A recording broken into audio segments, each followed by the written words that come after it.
I'm Katie Monsivais. I have a doctorate degree in biomedical engineering, and I've worked in the regenerative medicine and medical device industries for over a decade now.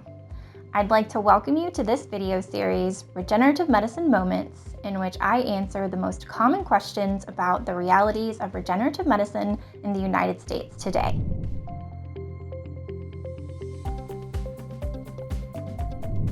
There are lots of ways to look at the differences between regenerative medicine therapies, so we'll start with the simplest way first. The easiest way to understand the differences between regenerative medicine therapies is by looking at their source. Do they come from the patient being treated, or do they come from somewhere else?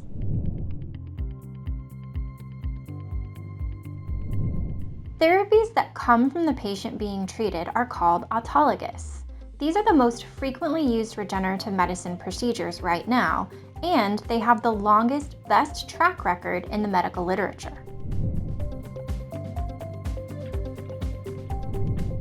Therapies that come from a person other than the patient are called allogenic or allogeneic. Because these therapies come from a different person, they must go through stringent processing and testing to ensure they are safe.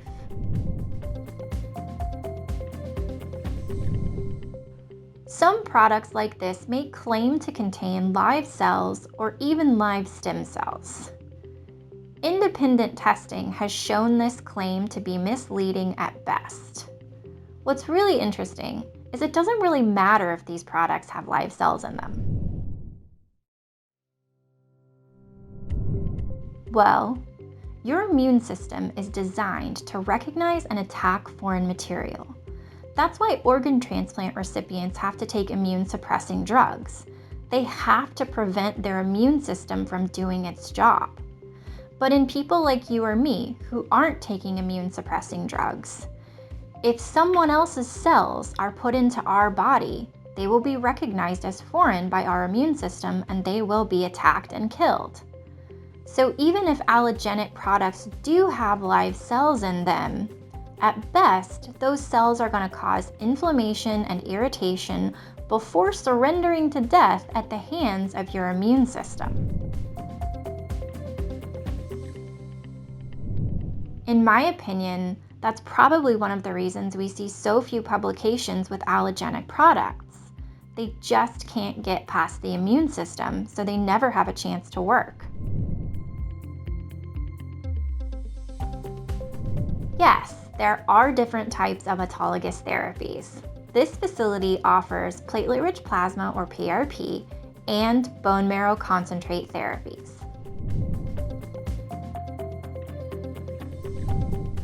Platelet-rich plasma uses the patient's own blood to form a fluid full of cells and materials that encourage healing.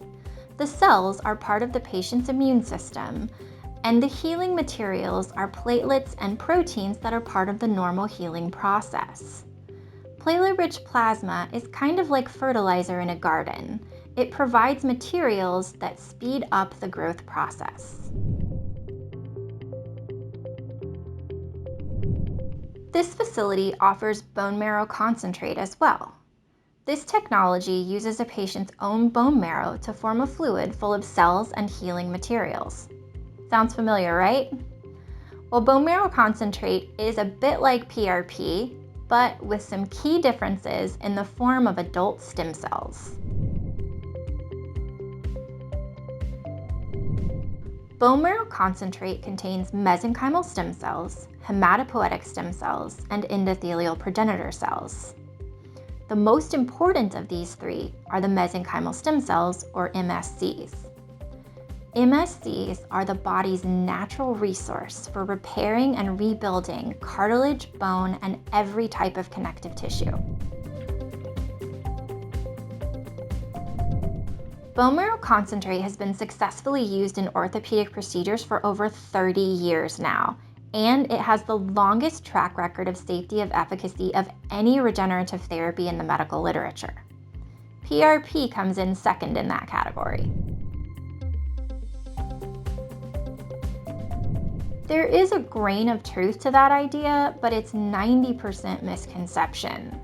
It is true that the number of mesenchymal stem cells in our bone marrow declines over time, but it's a slow decline. In fact, one of the world's leading orthopedists and researchers in regenerative medicine routinely treats patients over the age of 70 years with their own bone marrow concentrate. And he finds that these procedures are generally better tolerated than total joint replacement, with less side effects, shorter hospital stays, and faster recovery. Another thing to keep in mind about mesenchymal stem cells is that they're prepped by their environment. Bone marrow-derived mesenchymal stem cells are poised and ready to repair bone and cartilage. Adipose-derived mesenchymal stem cells are poised and ready to become fat cells. That's right. Fat is a form of connective tissue, and it is one of the forms of tissue that mesenchymal stem cells can become. Adipose-derived mesenchymal stem cells can repair other types of tissue than fat, like cartilage or bone, but they require additional signals and time in order to do what bone marrow-derived mesenchymal stem cells would do automatically.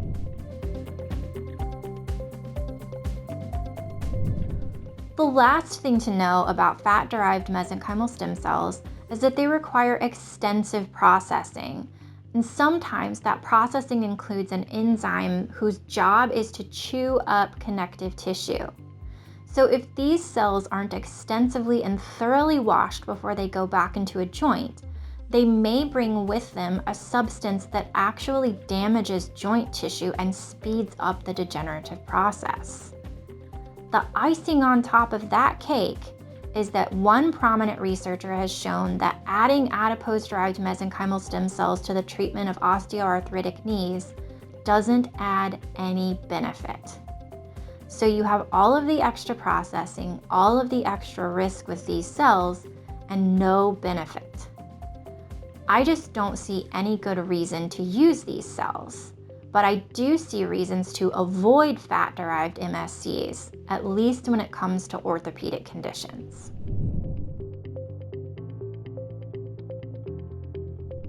A lot of people have heard misinformation about regenerative therapies, especially when it comes to stem cells.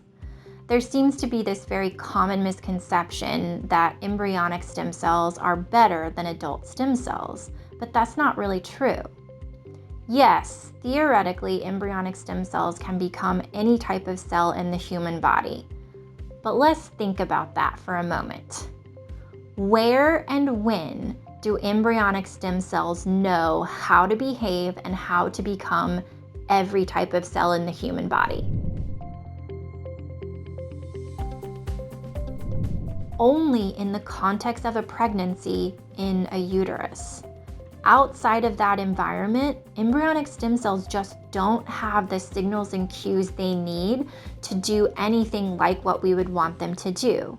And medical literature has shown us repeatedly that when we try to take them outside of that environment and put them into the adult human body, they do far more harm than good.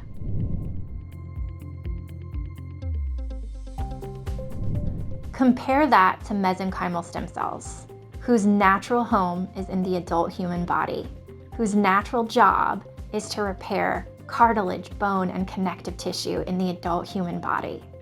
Mesenchymal stem cells know what to do in your body. That's why we have more than 30 years of published medical literature showing them to be safe and effective in orthopedic applications. So embryonic stem cells may be something that scientists research in a lab, but they don't provide any benefits for patients in the here and now. In my opinion, the best regenerative therapy is the least invasive option that provides the benefits the patient needs. In many cases, that's PRP. In many other cases, that is bone marrow concentrate. In almost every case I've ever seen in this field, the best choice, as determined by a licensed, trained physician, has been an autologous regenerative therapy.